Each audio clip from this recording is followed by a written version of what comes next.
Mas e as mulheres que fizeram história nos esportes?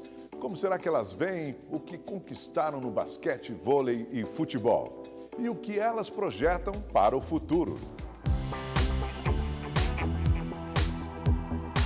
Eu saí do voleibol para jogar o basquetebol. Tive as pessoas me falando que o esporte, que o basquetebol em si era para meninos e não para meninas, que era para eu continuar no vôlei que eu estava. E eu falei que não, que eu queria realmente vivenciar aquele momento. Mas para lembrar de tantos momentos é preciso fazer uma viagem no tempo, até os anos 80. Na época, uma geração de atletas que faziam parte da seleção brasileira de basquete transformou a história do esporte feminino brasileiro. Dentro de quadra tinha uma rainha, a Hortência, e uma outra que fazia mágica com a bola nas mãos, a Paula. E ao lado das duas, outras protagonistas de uma história brilhante. Uma delas é de Carapicuíba, na Grande São Paulo, e começou a jogar basquete aos 13 anos de idade. Qualquer pessoa que tenha acompanhado o basquete feminino do Brasil no final dos anos 80 até o começo dos anos 2000 reconhece o papel fundamental e a genialidade da Janete como jogadora. Agora, Janete, você entra num grupo muito seleto, né? Que é o Hall da Fama Mundial. É muita responsabilidade isso. É, muita responsabilidade e é muito bom, né? Eu acho que uma responsabilidade, na verdade, do que já passou, do que eu fiz para o esporte nacional, para o esporte mundial. Minha mãe sempre me apoiou, sempre acreditou nesse meu trabalho, sempre acreditou nesse meu sonho. O sonho da Janete mostrou para o Brasil que sim, esportes como o basquete poderiam ser praticados por elas. E eu fico muito feliz, eu acho que nós fomos assim, abrimos as portas, as janelas, enfim, para que as mulheres pudessem voltar para o cenário. Em alguns momentos, o brilho das meninas do basquete foi ofuscado pelos homens.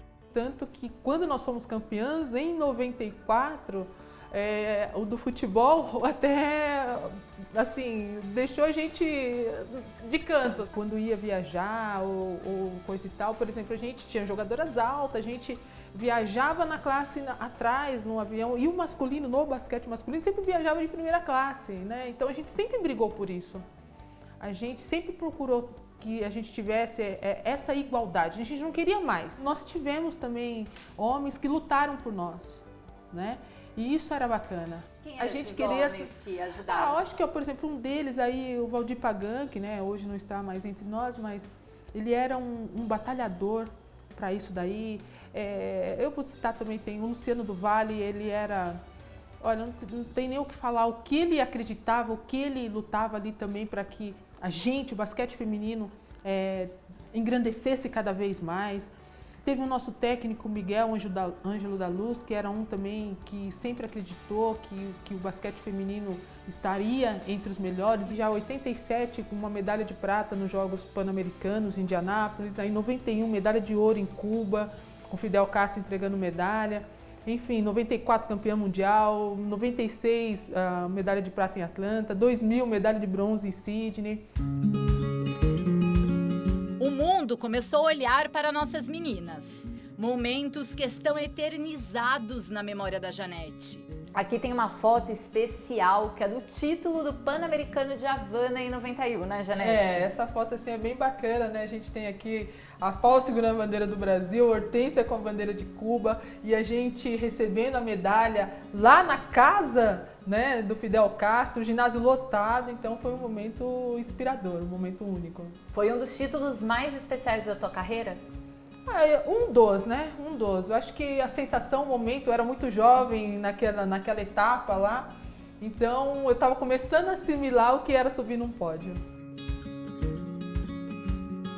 A Janete ganhou esse troféu porque ela foi a primeira mulher sul-americana a disputar a WNBA, que é a Liga Feminina de Basquete lá dos Estados Unidos, né, Janete? É, bem isso daí mesmo. Então acho que todo o resultado, né? Aqui só um pouquinho da WNBA.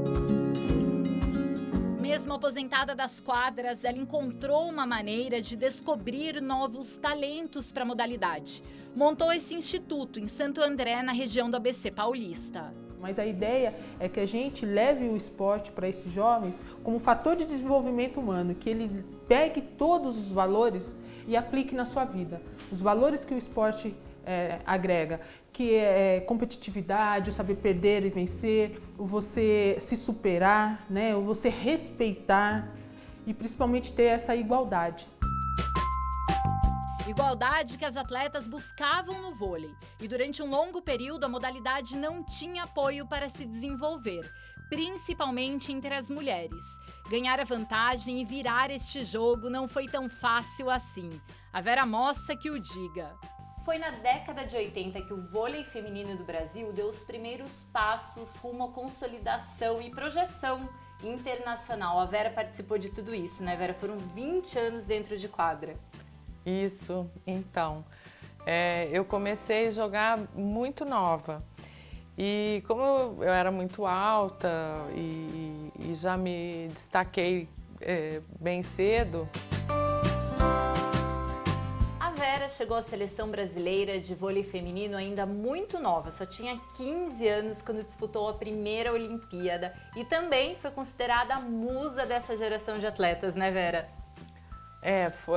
Foi uma coisa engraçada, porque assim, eu jamais esperava ser considerada musa, eu só me interessava pelo vôlei mesmo, a paixão por jogar. E aí eu era meio um patinho feio mesmo na infância, né? Eu era muito magra, muito alta, era toda torta. Eu tinha apelido de girafa. Eu não queria ser considerada musa, eu queria ser considerada uma boa jogadora. Depois eu entendi que tudo isso acabou ajudando também, né, nessa popularização do vôlei. Filho mais velho, Edinho, ela teve aos 16 anos. Em 86 nasceu o Bruno. E com 2 filhos, enfim, então eu fui me dividindo entre as quadras, os filhos, seleção, clube, marido, enfim, tudo, né? O Bruno, que é o filho do meio, é o Bruninho, levantador da seleção brasileira de vôlei, também filho do técnico Bernardinho, ex-marido de Vera. O Bruno tá aí, né? Tá arrebentando. No começo, quando ele era mais novo, óbvio, né? Eu sempre procurava dar uns toques, apesar dele ter o pai que é super, hiper técnico. E pensar que tudo que a geração da Vera fez pelo vôlei reflete na do Bruninho. O Bruno já vem nessa sequência de um esporte já muito mais bem organizado, mais bem estruturado. E agora, quem está dando os primeiros passos dentro de uma quadra é a caçula, a Luísa. Eu me vejo, às vezes, assim, em alguns momentos, assim, quando ela está jogando, postura. Ela é bem mais bonita que eu também, gente. Eu só tenho filho melhorado, só. Você vê ali um pouquinho de responsabilidade da tua geração em relação a tudo que aconteceu depois? Eu vejo bastante responsabilidade. Eu acho que principalmente essa Olimpíada de 84, porque ali fazia o quê? 2 anos, 3 anos que o vôlei tinha se tornado profissional no Brasil, que a gente estava treinando todo dia, que a gente estava vivendo, né, profissionalmente do vôlei e a gente conseguiu evoluir tanto a ponto de quase derrotar as donas da casa, entendeu? Numa Olimpíada e chegar a ficar entre os 4. Das quadras direto para os gramados, o futebol feminino do Brasil luta e não é de hoje para alcançar a visibilidade nacional. Nessa trajetória, algumas conquistas significativas, mas nada se compara à realidade dos homens na modalidade. Gera uma expectativa muito grande quando nós estamos em campo, seja por parte de seleção ou de clube, então as pessoas sempre esperam que nós vamos fazer mágica, que as coisas vão acontecer. Para mudar este cenário, atletas lutam dentro e fora de campo. São histórias de mulheres que se misturam com o esporte e servem de inspiração para outras. A Cristiane, atacante da seleção brasileira, sabe bem disso. Querendo ou não, nós representamos milhares de meninas que sonham em chegar a uma seleção, em realizar o sonho de jogar fora, de conseguir as coisas para ajudar a família, então tem um peso. O peso que agora ela trouxe para o gramado do Morumbi. A Cris foi apresentada como novo reforço do São Paulo para a temporada. O tricolor paulista acabou de reestruturar uma equipe feminina após uma recomendação da Conmebol. Clubes que disputam a Libertadores e a Copa Sul-Americana são obrigados a ter times formados por mulheres. E por aqui ela é uma das veteranas. Eu tento conversar o máximo possível, tento orientar bastante as meninas, porque eu sei que tem muita menina ainda que não tem tanta experiência. Então eu tento ajudar, tento conduzir, mostrar para elas alguns caminhos, coisas que talvez eu já percorri. Só na seleção brasileira, ao lado de craques como Marta e Formiga, a Cris saturou os Jogos Pan-Americanos de 2007 e 2015. O Sul-Americano de 2010 foi prata em 2 Olimpíadas, 2004 e 2008. Além de ter conquistado o título da Copa América Feminina no ano passado. A Cris também se tornou a maior artilheira do futebol feminino em Jogos Olímpicos, com a marca de 14 gols. Eu voltei de uma pós-Olimpíada em 2016, eu tive um momento muito delicado, eu tive depressão.